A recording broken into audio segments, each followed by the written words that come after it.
Magandang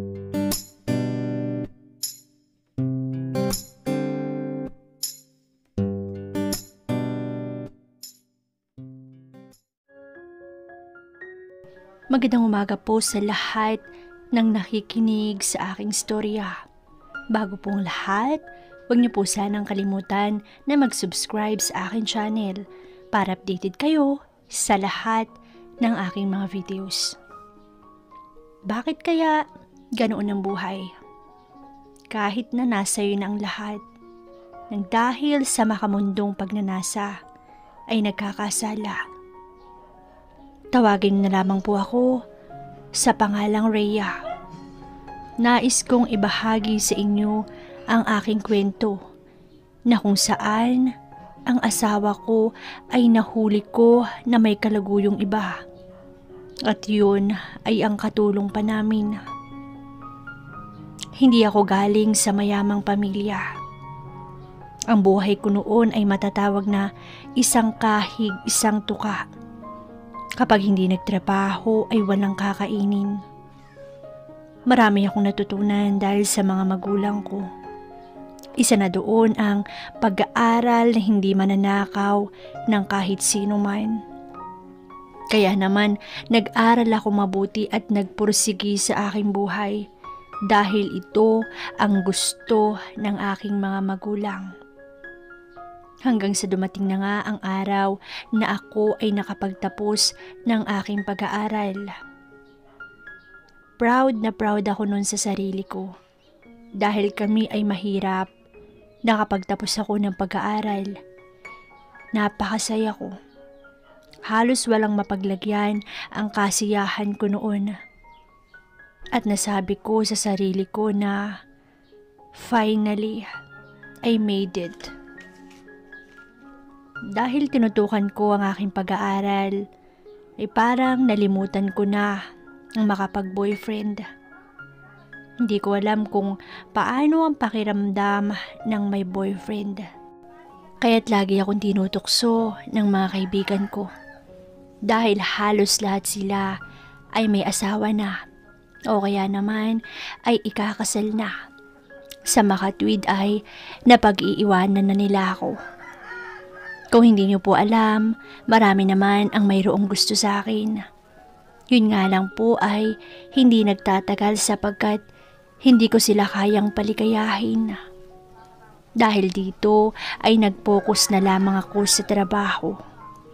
Isa na ako ngayong sikat na designer ng mga damit. Halos patong-patong na ang mga proyekto ko kaya't kapag may naging achievement ako, ay tinitreat ko ang pamilya at mga kaibigan ko. Minsan naman, ay nagpapaluto ako at nagsasalo-salo kami sa aking bahay. Oo, may sarili na akong bahay. Dahil sa pagsisikap ko ay nakapagpatayo na ako ng isang napakagandang bahay. Hanggang sa isang araw, may naging customer ako. Siya si Dennis. Mapogi, maputi, matangos ang ilong, maputi ang mga ngipin at matangkad. Maganda rin ang mga mata nito. Napanigurado ako ay may ibang lahi ito dahil sa itsura nito. Parang na-love at first sight ako nung nakita ko siya. May kung anong kuryente ang dumaloy sa katawan ko ng mga oras na yun. Parang naging slow mo ang lahat ng nasa paligid ko hanggang sa nakipagkilala si Dennis sa akin. Inabot niya ang kanyang kamay sa akin. Hello po ma'am, ako nga po pala si Dennis Mendez. Ikinagagala ko po na makilala kayo, magandang binibini. Nakipagkamay ako sa kanya. At grabe, ang lambot ng kamay niya. Kay sarap hagkan. Hello, I'm Rhea Ruiz. Pakipot kong pagpapakilala sa kanya. Halos hindi ako makapagsalita ng mga sandaling yun dahil parang mahuhulog na ang puso ko sa kanya. Kinilala kong mabuti si Dennis at masaya ako nang malaman ko na binata pa siya at mas matanda lamang siya ng 2 taon sa akin.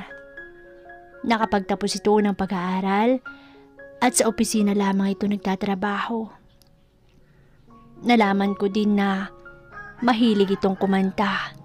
Kinatuwa ko naman dahil isa iyon sa mga nagustuhan ko sa kanya.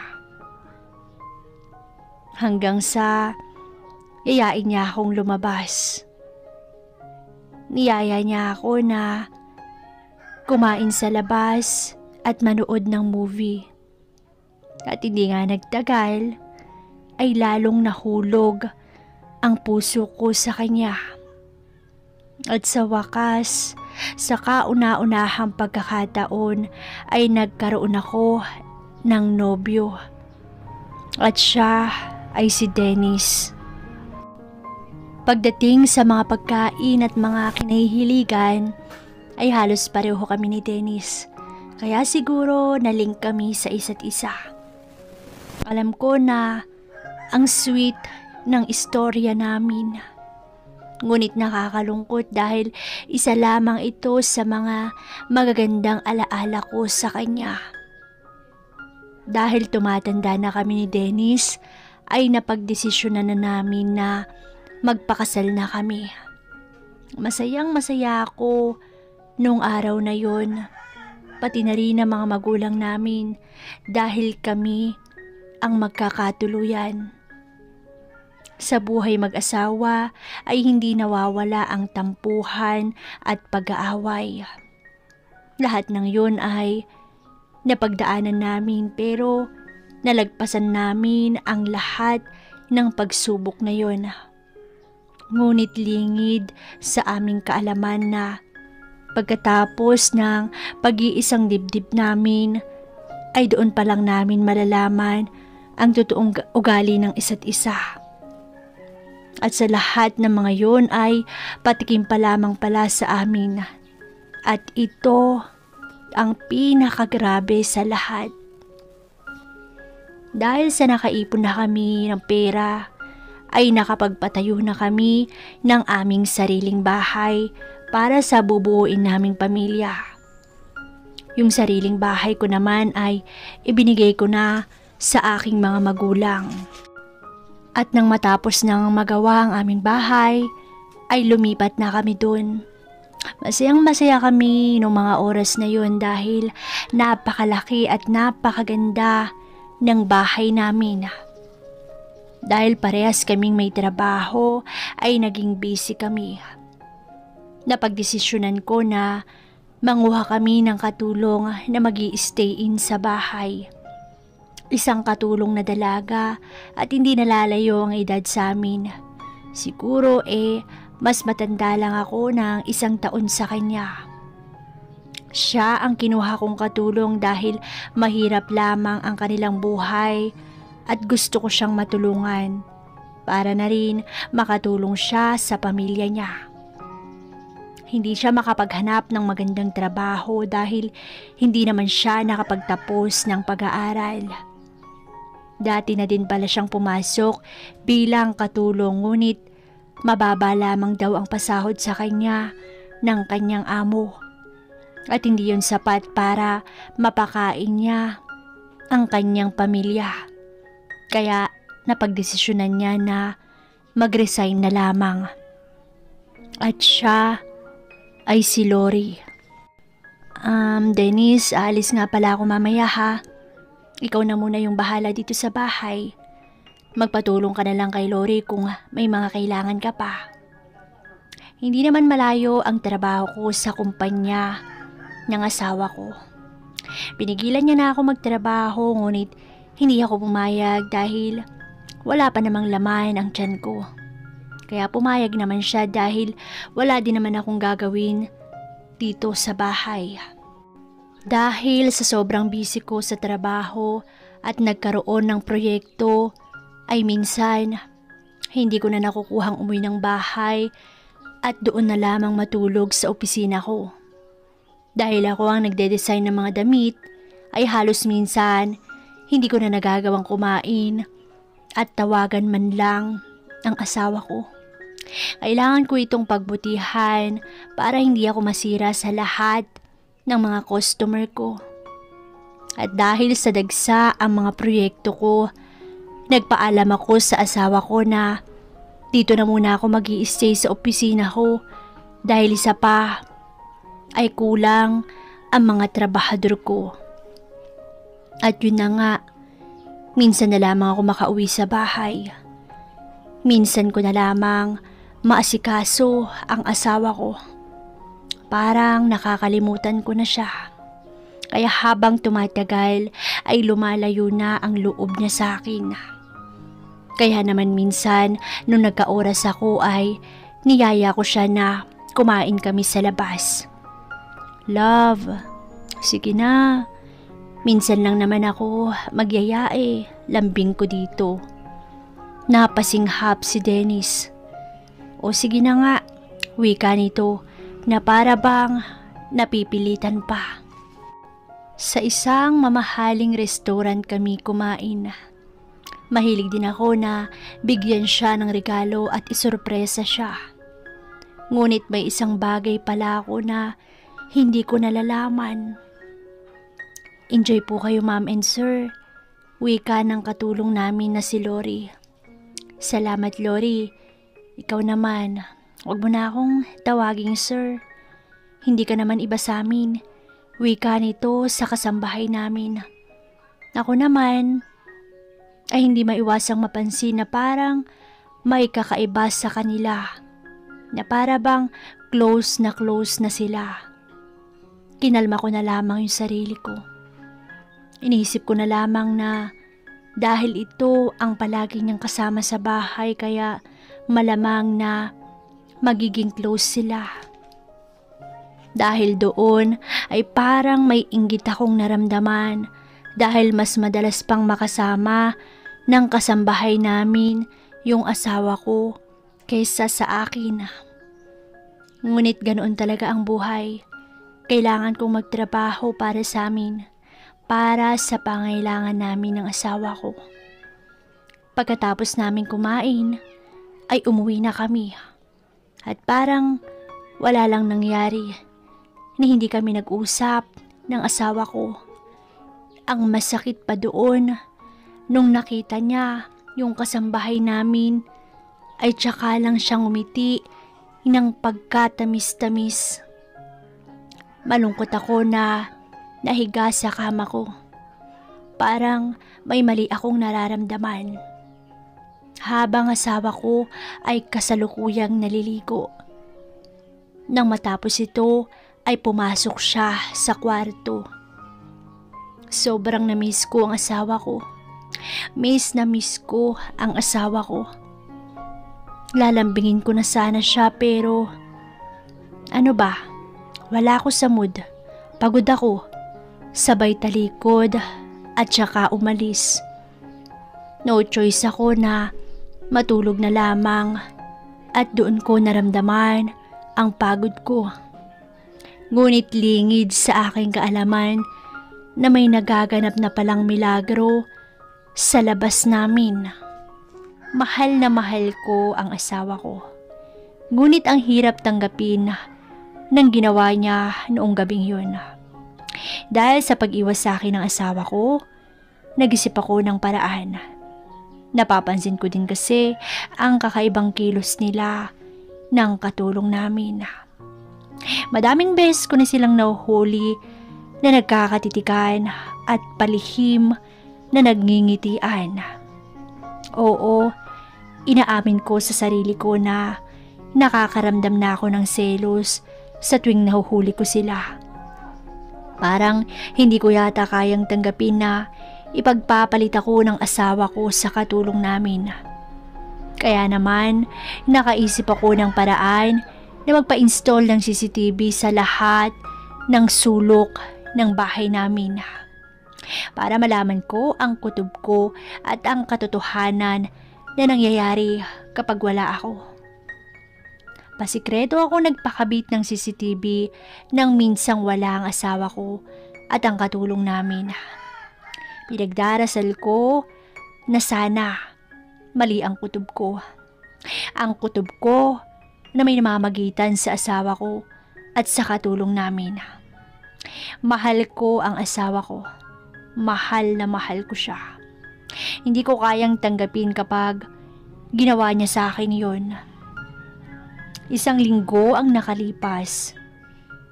Nagkakaroon ako ng pag-asa dahil 1 linggo na parang wala akong napapansin sa kanila ng asawa ko. Pero nang magpaalam ako sa asawa ko na doon muna ako matutulog sa opisina ko, ay hindi ko alam kung iiyak ako o tatawa. Na para bang gusto ko nang maglaho ng mga oras na yun dahil nahuli ko ang asawa ko. Maliit na CCTV lamang ang pinakabit ko para hindi halata at hindi nila makita. Hindi sila aware na nakikita ko ang kinikilos nilang dalawa habang wala ako. At nakakagago lang dahil eto siya at kalampungan ang katulong namin. Nangihina ako na napasalampak sa sahig. Hindi ako makapaniwala sa ginawang kataksilan sa akin ng asawa ko.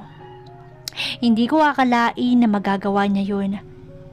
At sa katulong pa namin. Kung alam niyo lang, kung gaano kasakit makita na ang asawa niyo ay nasa kandungan ng iba. Sobrang sakit. Kung sino pa ang taong pinagkatiwalaan at tinulungan ko, ay siya palang maninira sa aming pamilya. Akala ko nung una, matino siya. Naawa ko sa kanya.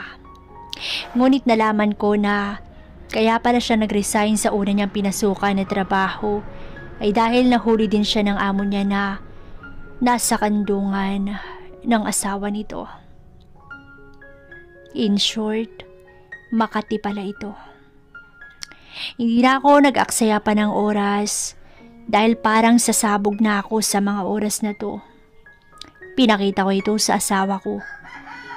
At tila ba gulat na gulat ang loko. Napayuko naman ang katulong namin at hindi malaman ang gagawing paliwanag sa akin. Rhea, patawarin mo ko. Hayaan mo ko magpaliwanag, parang awa mo na. Hagulgol ng asawa ko. Hindi, Dennis. Huwag ka nang magpaliwanag pa. Huling-huli ko na kayo. Paano mo nagawa sa akin to? Akala ko, mahal mo ko. Pero akala lang pala. Paano mo nasikmura na makipag at bigla akong napasabunot sa buhok ko? Sorry po, Ma'am Rhea. Mahal ko po si Dennis. Patawarin niyo po ko kung nahulog yung loob ko sa asawa niyo. Pinunan ko lang po ang pagkukulang niyo ng mga panahong palagi kayong wala dito sa bahay niyo. Ako po, yung nag-aasikaso kay Sir Dennis. Lahat po ng kailangan niya ay ibinibigay ko po, kaya po nahulog ang loob ko sa kanya. Alam ko na mali, pero sorry, hindi ko po napigilan. Tinignan ko ang asawa ko na umiiyak. Sorry, Rhea. Mahal ko na din si Lori. Lalo pa akong magulgol nang marinig ko yun sa asawa ko. Hindi ako makapaniwala sa sinabi niya. Oo, nagmahal ako ng iba dahil wala ka ng time sa akin. Hindi mo na naibibigay yung mga pangangailangan ko. At dahil si Lori ang palaging nandyan sa tabi ko, sa kanya ko naibuhos ang pagmamahal ko na dapat ay sa'yo. Lumuluhang sabi nito. Hindi ako makapaniwala kay Dennis dahil sa kabila ng binigay kong pagmamahal sa kanya ay ganito ang ibabalik niya sa akin. Oo, busy ako sa trabaho ko. Ngunit kapag free ako ay palagi niya akong tinatanggihan. Kaya noong araw na yon ay mas pinili ni Dennis ang katulong namin kaysa sa akin. Ang sakit, sobrang sakit. Wala na akong magagawa pa dahil Mas pinili niya ang babaeng yun kaysa sa akin. Nasa taas na siya, ngunit mas pinili niya pa na sumalampak sa sahig. Napagdesisyonan namin na magpaanal na lamang. At matapos mapirmahan ang annulment, ay lalo ko na lang tinutukan ng trabaho ko upang kahit papaano ay makalimot sa masakit na pangyayari sa buhay ko. Nalaman din ng pamilya ko ang nangyari sa amin at hindi sila makapaniwala. Samantalang, sumama na nga si Dennis sa babae niya. Kaya galit na galit din ang mga magulang nito. Hanggang sa lumipas ang panahon, ay mas lalong naging matagumpay ang business ko. Lalong lumago ang pera ko. Yumaman ako. Ngunit kahit na ganoon, ay hindi maitatagong malungkot pa rin ako dahil wala akong asawa at anak man lamang. Tanging ang pamilya ko na lamang ang pinaguhugutan ko ng lakas para sumaya ako at makalimot. Hanggang sa makilala ko si Kevin. Ngunit hindi ko agad ito nagustuhan. Hindi tulad kay Dennis noon na love at first sight ako. Nagustuhan ka dito ang pagiging matulungin at ayaw sa mga manluloko. Kinuwento niya sa akin ang nakaraan niya, kung saan ay niloko din siya. Kaya nagkwento na din ako sa kanya ng nakaraan ko. At dahil doon, ay naging close kami. Hanggang sa tanungin niya ako kung pwede daw ba siyang manligaw sa akin. At oo, pumayag naman ako. Hanggang sa isang araw, nang biglang may nag-doorbell sa bahay. Lumabas agad ako upang tignan kung sino ang bisita ko. Laking gulat ko nang makita ko si Dennis na payat at mukhang malaki ang dinadalang problema. Anong ginagawa mo dito? Sabi ko sa kanya. Rhea, pwede ba akong tumuloy sa bahay mo? At oo, pinatuloy ko siya dahil naawa ko sa itsura niya. At nang makapasok na siya, ay inabutan ko muna siya ng maiinom na tubig at saka siya nagsimulang magkwento. Kinuwento niya ang naging buhay niya kasama si Lori. Sinabi niya na sinungaling daw si Lori at isa pa, mahilig ito makipag-party kasama ang mga lalaki na hindi naman niya kakilala. Nagsisisi daw siya dahil hinayaan niya na mahulog siya sa babaeng hindi naman pala siya siseryosohin. Tanging katawan lamang ang habol sa kanya. Hindi ko alam kung maaawa ko sa kanya. Tama sila. Nasa taas na nga ako. Pinili ko pang mahiga sa sahig. Sabi nito. Patawarin mo ko dahil nahulog agad ako kay Lori. Akala ko, totoo yung pinapakita nitong pagmamahal sa akin. Ngunit hindi pala. Pasensya na kung pinagpalit kita. Nabulag ako sa mga kagandahang loob at pag-aasikaso niya sa akin. Kaya sana, mapatawad mo ko dahil hindi ko pinanindigan ang pagmamahal ko sa iyo. Bukas, uuwi na din ako sa amin dahil wala na si Lori. Namatay siya dahil sa isang aksidente noong minsan na nakipag-party siya kasama ang mga lalaki. Natulala na lamang ako sa mga kinuwento niya. At kinabukasan nga ay umuwi na si Dennis at ikinuwento ko kay Kevin ang pagdalaw na ginawa ni Dennis. Buong akala ko magagalit siya, ngunit ngumiti ito. At least nakapag-usap na kayo, sabi nito, at tumangoy na lamang ako. Kalaunan ay nagpakasal kami ni Kevin at binayayaan kami ng 2 supling. Napakasaya ko dahil sa wakas ay hindi na ako nag-iisa dahil may asawa at mga anak na ako na makakasama ko habang buhay. Madaming tao ang nabubulag dahil sa maling pagmamahal. Yun pala ay ito ang sisira ng iyong buhay. Yun lamang po at dito na po nagtatapos ang kwento ng aking buhay. Sana po ay kapulutan ng aral ng inyong mga listeners.